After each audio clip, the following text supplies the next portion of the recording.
नमस्कार दोस्तों, मैं आशीष आप सबका स्वागत करता हूं आपके अपने इस चैनल एक लक्ष्य एकेडमी में। आइए दोस्तों, शुरू करते हैं क्लास 8 की ज्योग्राफी का चैप्टर नंबर 3, जिसका नाम है mineral and power resources.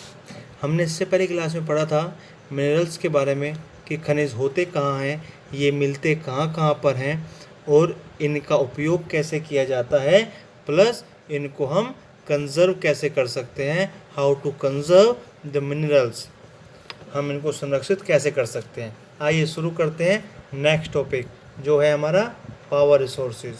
Power resources मतलब ऊर्जा संसाधन। क्या है दोस्तों? ऊर्जा संसाधन। Sunny's mother begins her day by switching on the geyser. Sunny की जो माता होती हैं वे अपने दिन का जो शुरुआत करती हैं वह शुरू करती हैं गीज़र का स्विच खोलने से लेकर गीज़र को ऑन करने से। सी आयरन्स सन्नी स्कूल यूनिफॉर्म। उसके बाद वह सन्नी की जो स्कूल की वर्दी है उसको प्रेस करती हैं। बिफोर वेकिंग हिम अप, उसके उठने से पहले। She then rushes to his kitchen, उसके बाद वह रसोई घर में चली जाती हैं टू प्रिपेयर ए गिलास ऑफ ऑरेंज जूस, एक गिलास संतरे का जूस बनाने के लिए। कैसे? ब्लेंडर की हेल्प से। Sunny have you finish taking bath, Sunny क्या तुमने अपना नहाना ख़त्म कर लिया है? Come and have you breakfast, आओ और अपना नाश्ता कर लो। कॉल्स आउट मदर, उसकी माता कहती हैं। While preparing breakfast on the gas stove for Sunny, जब सन्नी के लिए गैस स्टोव पर उसका नाश्ता बना रही होती है। While going to school Sunny forgets to switch off lights and fans, जब सन्नी स्कूल जाता है तो वह भूल जाता है अपने घर की लाइट को या पंखों को बंद करना। When mother switch them off, तब उसकी माता जी यह सारे बटन बंद करती हैं। एंड सी थिंक्स, और सोचती है, that life in the cities, की शहरों में जो जीवन है, मे बी मोर कंफर्टेबल, वह बहुत आरामदायक है, but it dependency on more and more gadgets, all of which consume energy, has led to a wide gap between the demand and the supply। लेकिन यहाँ की जो निर्भरता है वह ज़्यादा से ज़्यादा विद्युत उपकरणों पर हो चुकी होती है, जिसकी वजह से एक बहुत बड़ा अंतर आ जाता है। कहाँ पर? यहाँ की मांग और उनकी पूर्ति में। कहाँ पर? यहाँ की मांग और उनकी पूर्ति में। With the advent of science and technology, विज्ञान और प्रौद्योगिकी का जो नया प्रचलन है, ये नए प्रचलन से the lifestyle are changing very fast, तो जो इनका लाइफ चेंजिंग वेरी फास्ट, तो इनकी चलन है, इनका जीवन यापन करने का तरीका है वह बहुत तेज़ी से बदल रहा है। रोज़मर्रा की ज़िंदगी जीने का जो स्टाइल है वह बहुत तेज़ी से बदल रहा है। पावर और energy plays a vital role in our lives, जो ये ऊर्जा है या एनर्जी है, ताकत है, ये हमारे जीवन में एक महत्वपूर्ण भूमिका निभा रही है। We also need power for industry, agriculture, transport, communication and defence.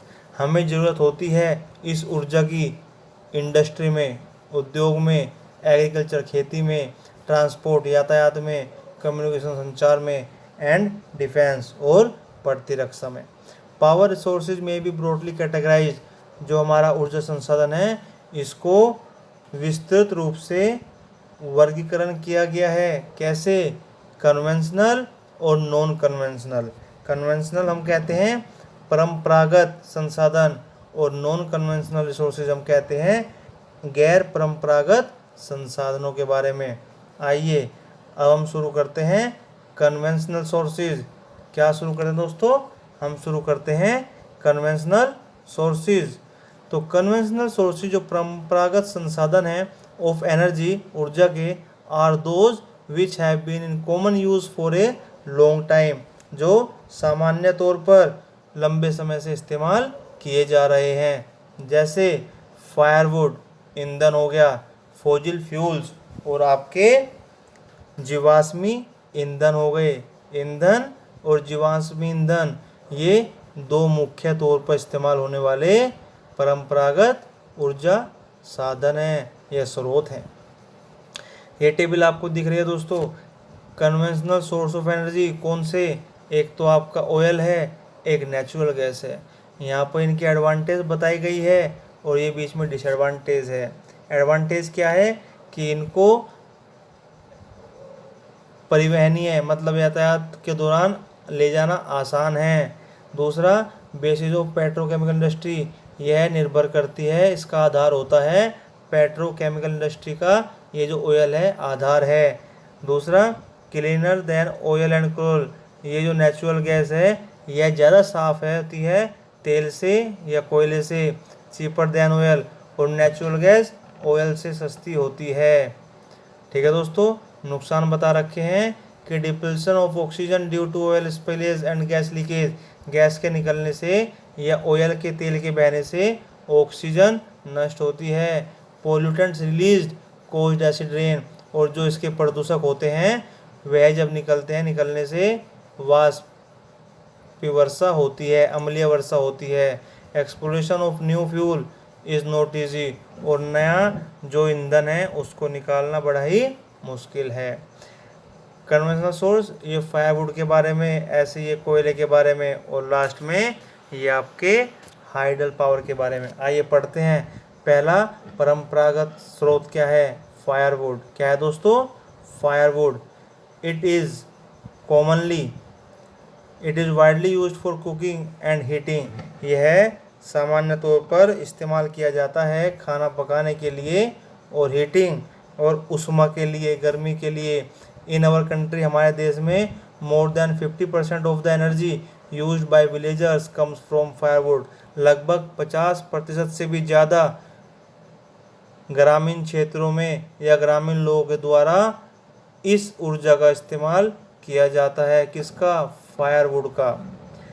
Remains of plants and animals, remains of plants and animals, जो हमारे प्लांट्स के मतलब पेड़ पौधों के या जानवरों के जो अवशेष थे, विच आर ब्रीड, जो दब गए थे, under the earth for millions of years, हमारी पृथ्वी के नीचे लगभग कई करोड़ों साल पहले, गॉट कन्वर्टेड, वो बदले, by the heat and pressure, इस उष्मा और दाब के कारण। किस में बदल गए? फॉसिल फ्यूल्स में बदल गए। किस में बदल गए? फॉसिल फ्यूल्स मतलब जीवाश्मी ईंधन में बदल गए। फॉसिल फ्यूल्स सच एज कोयला, अब जो जीवाश्मी ईंधन होते हैं वो क्या क्या होते हैं? जैसे आपका कोयला हो गया, पेट्रोल हो गया, और नेचुरल गैस या प्राकृतिक गैस हो गई। ये मुख्य स्रोत होते हैं कन्वेंशनल एनर्जी के। किसके? परंपरागत ऊर्जा के। The reserves of these minerals are limited, इनके जो भंडार हैं वह सीमित हैं। कैसे हैं? वह सीमित हैं। The rate at which the growing world population is consuming them is far greater than the rate of their formation, इनका जैसे जैसे आपकी वैश्विक जनसंख्या बढ़ती जा रही है, जैसे जैसे इसमें आपके पूरे संसार के लोग बढ़ते जा रहे हैं, तो इसका उपयोग करने का दर, इसका कंज्यूमिंग रेट, इसका उपयोग करने का दर बहुत ज़्यादा है। किस दर से? इसके बनने के दर से, मतलब यह बनता बहुत कम है लेकिन इस्तेमाल बहुत ज़्यादा किया जा रहा है। So these are likely to be exhausted soon, तो हो सकता है कि यह बहुत जल्दी ख़त्म हो जाए, यह बहुत जल्दी ख़त्म हो जाए। आइए चलते हैं नेक्स्ट, कोयला, कोल की तरफ। This is the most abundantly found fossil fuel, यह बहुतायत में मिलने वाला क्या है? यह जीवाश्मी ईंधन है, बहुतायत बहुत अधिक मात्रा में मिलने वाला। It is use as a domestic fuel, इसको आप घरेलू ईंधन के तौर पर भी इस्तेमाल करते हो। In industries such as iron and steel, iron और स्टील इंडस्ट्री में आप इसका इस्तेमाल करते हो। स्टीम इंजन, वाष्प इंजन में भी आप इसका इस्तेमाल करते हो। एंड टू जनरेट इलेक्ट्रिसिटी, और बिजली बनाने के लिए, विद्युत बनाने के लिए भी आप कोयले का इस्तेमाल करते हो।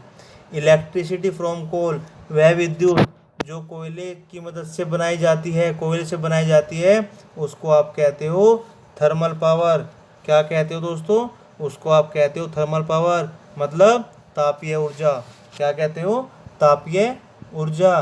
The coal which we are using today was formed millions of years ago when giant ferns and swamps got buried under the layers of the अर्थ। यह जो कोयला आप आज इस्तेमाल करते हो, यह कोयला अब से लगभग करोड़ों अरबों साल पहले बना था, जब बड़े बड़े फंस, जब बहुत विशाल फंस या दलदल दब गई थी आपकी मिट्टी की सतह के नीचे, आपकी पृथ्वी की सतह के नीचे।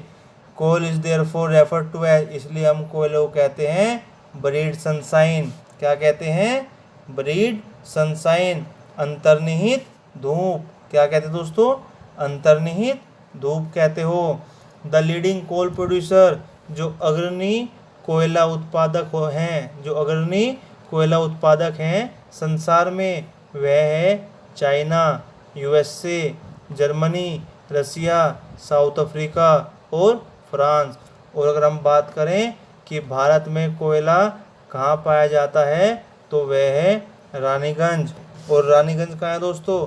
रानीगंज है वेस्ट बंगाल में। और झरिया, धनबाद और बोकारो, क्या दोस्तों? झरिया, धनबाद, बोकारो, ये है आपके झारखंड में। कहाँ है? झारखंड में। अब पढ़ते हैं पेट्रोलियम के बारे में। किसके? पेट्रोलियम। तो petroleum, the petrol that keeps your car running, petrol वह तेल है जो आपकी कार को चलने में मदद करता है। As well as that oil, और यह वह तेल है that keeps your cycle from squeaking, जो आपके साइकिल को चरमराने से बचाता है। Both began as a thick black liquid called petroleum, और ये दोनों की शुरुआत होती है, यह दोनों बनते हैं गाढ़े काले द्रव से। किससे? गाढ़े काले द्रव से, जिसको आप कहते हो पेट्रोलियम। क्या कहते हो?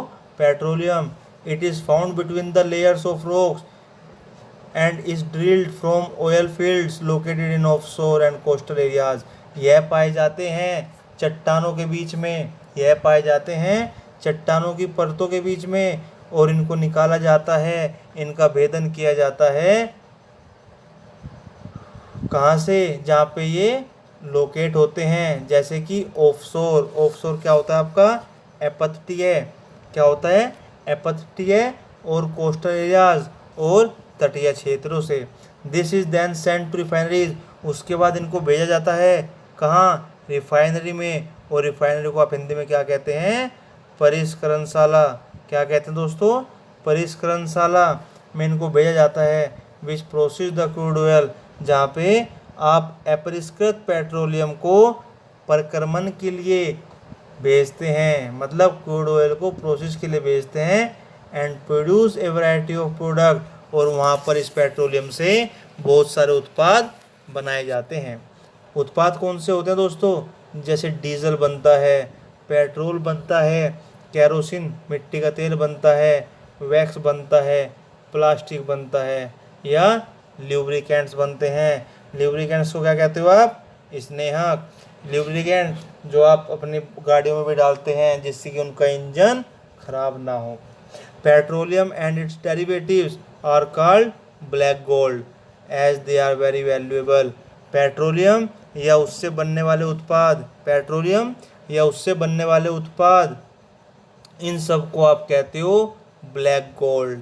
ब्लैक गोल्ड का मतलब काला सोना, क्योंकि ये बहुत मूल्यवान होते हैं। दीज आर वेरी वैल्यूएबल, इनकी कीमतें बहुत होती हैं।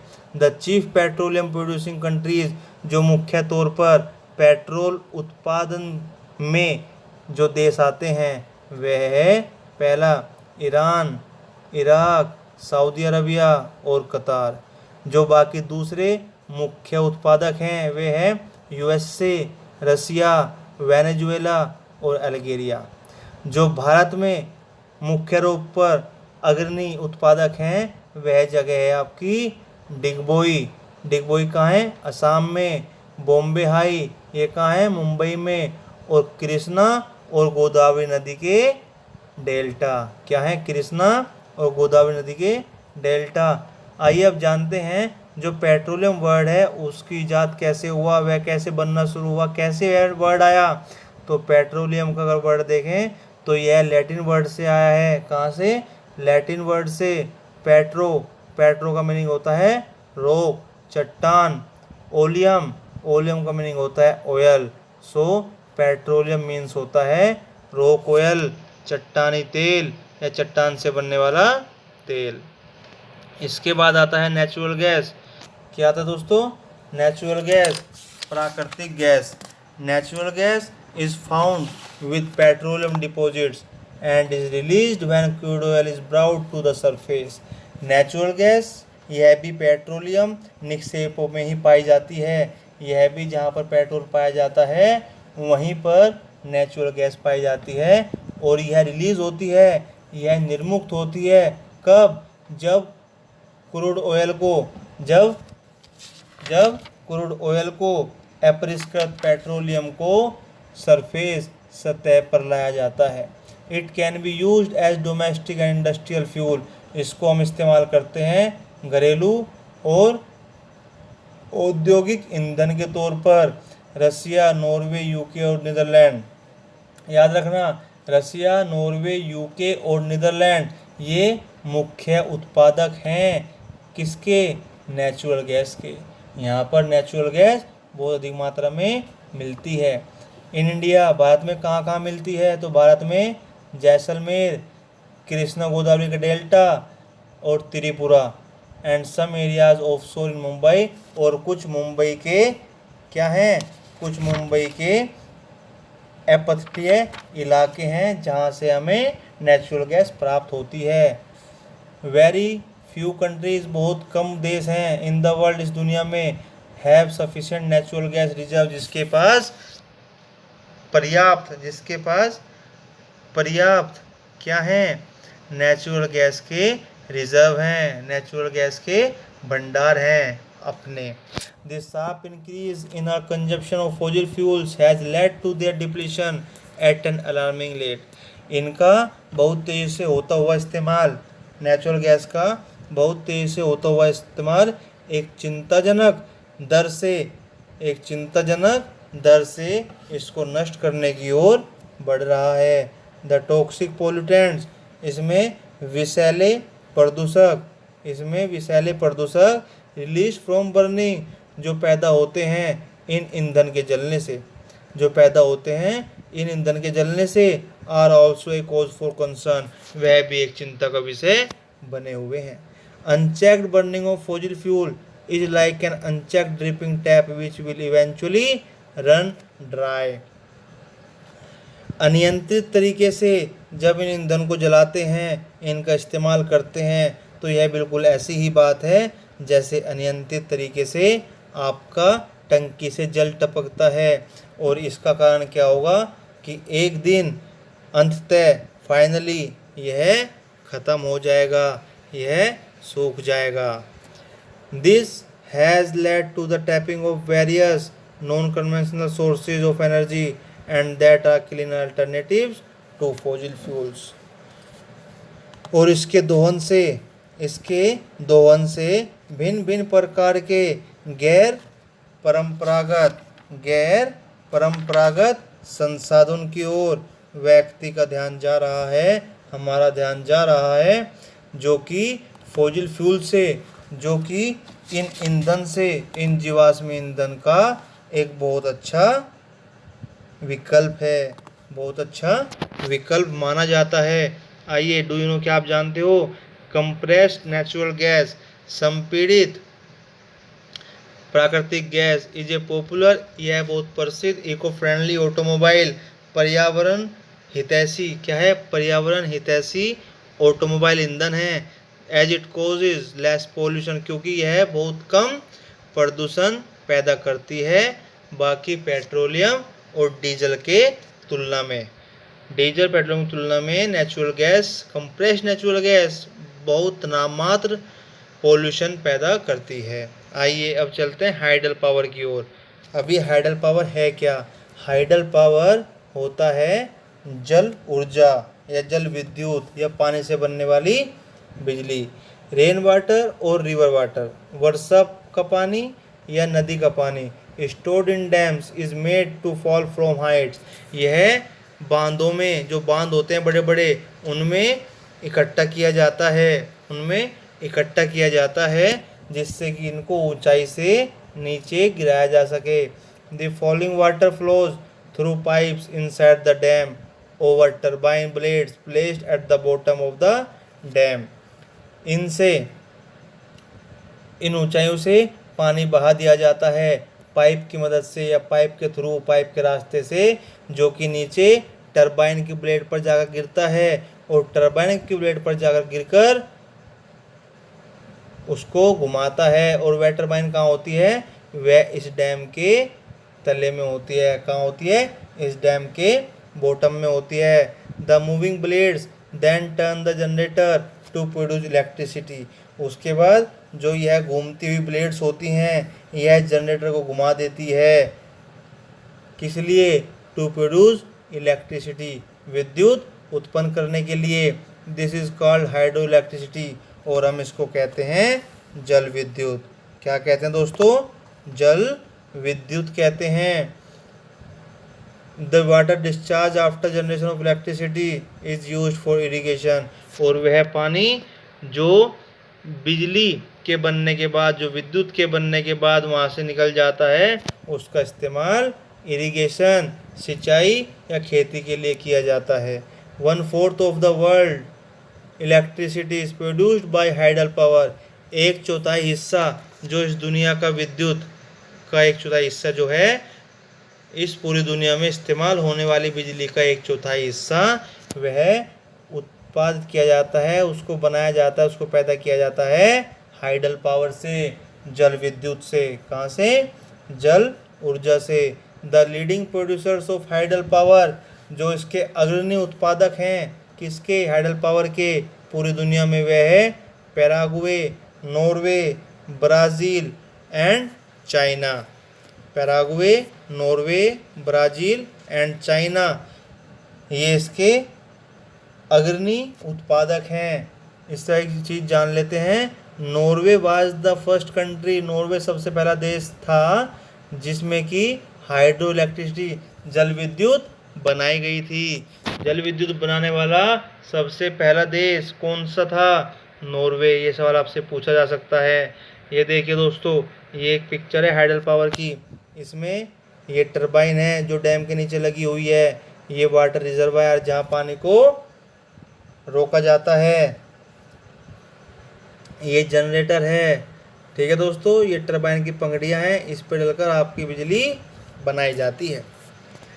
आइए, China, some important hydel power stations. Bharat में भी कुछ मुख्य पावर स्टेशंस हैं जहाँ पर जल से बिजली बनाई जाती है।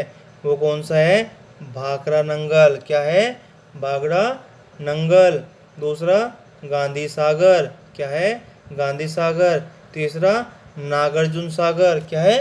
नागार्जुन सागर।